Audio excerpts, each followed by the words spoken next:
السلام عليكم. لا تنسوا الاعجاب بالفيديو والاشتراك في القناة تشجيعا لنا لنستمر بنشر المزيد إن شاء الله.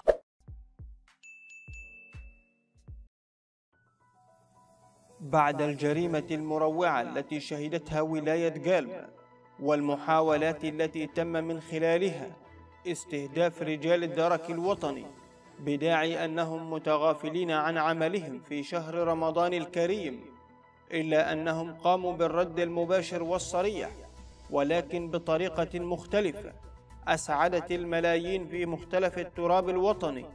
فقد تمكنت مصالح الحماية المدنية بولاية جالما من العثور على الطفل المفقود منذ يومين تقريبا بغابة جبل عربية، وعلى حسب ما ذكرته ذات المصالح الأمنية فقد تم العثور على الطفل المفقود البالغ من العمر 5 سنوات، وهو الآن في صحة جيدة. ومن الجدير بالذكر فقد انطلقت عملية البحث أول أمس على الساعة 12 في منتصف الليل بغابة جبل عربية الواقع في بلدية وادي الزناتي بولاية جالما.